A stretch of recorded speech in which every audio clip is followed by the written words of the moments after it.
Welcome to Focus Heavenward Ministries. Tomorrow, many of us will be celebrating Easter.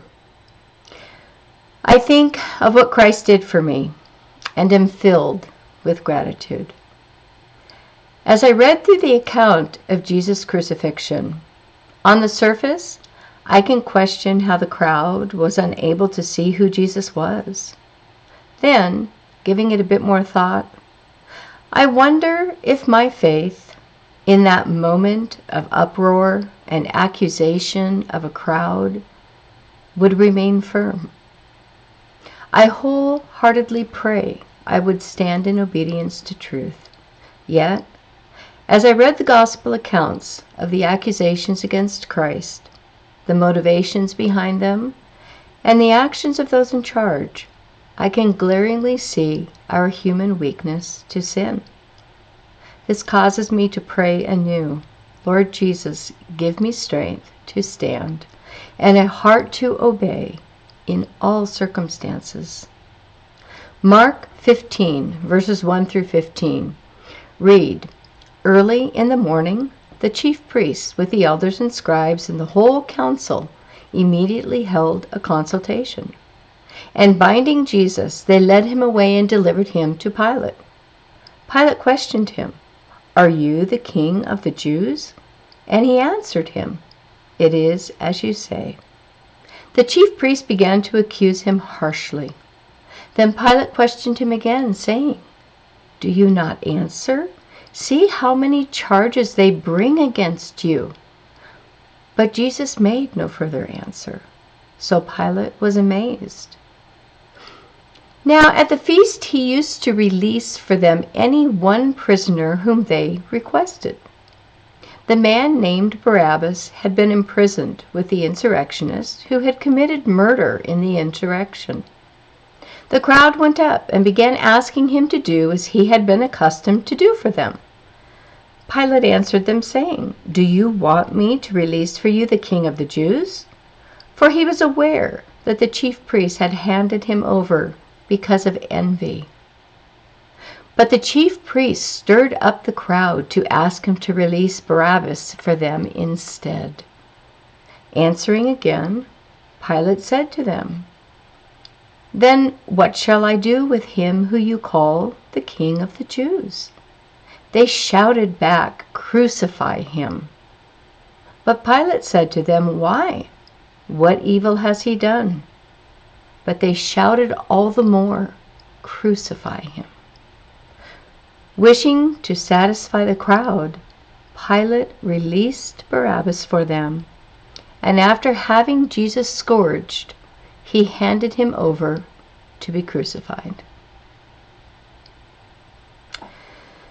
Pilate was unsure of the accusations against Jesus.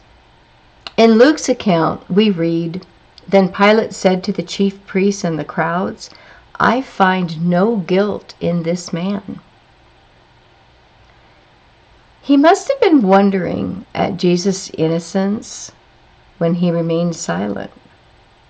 Maybe he was even beginning to understand.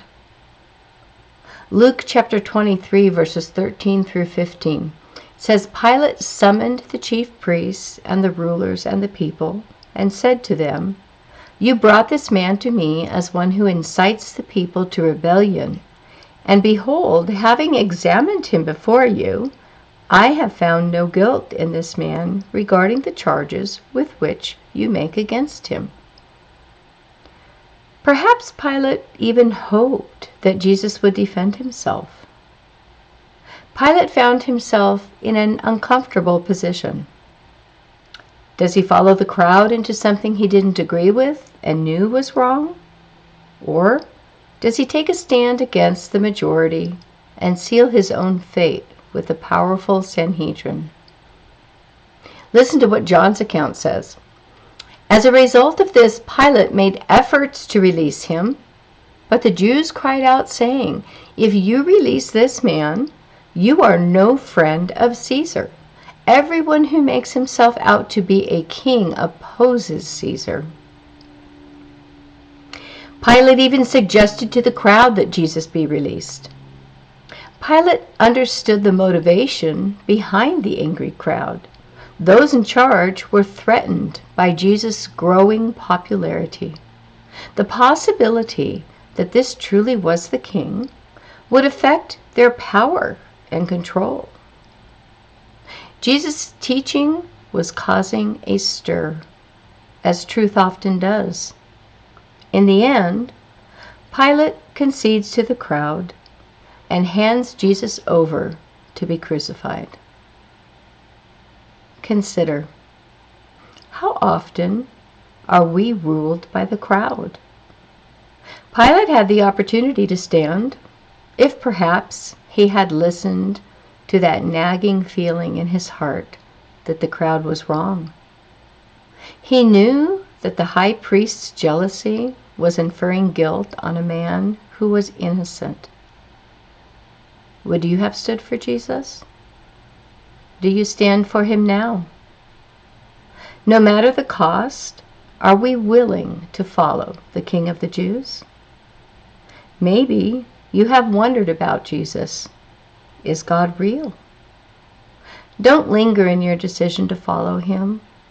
Don't give in to the chanting of the crowd. Listen to his voice. Jesus died for your sin, and he rose from the dead to purchase a place in heaven for those who follow him. Only by God's grace do we have eyes to see his truths. Even when men's voices are loud, may God give us ears to hear his voice and faith to follow his Son in obedience. Focus heavenward until we meet again.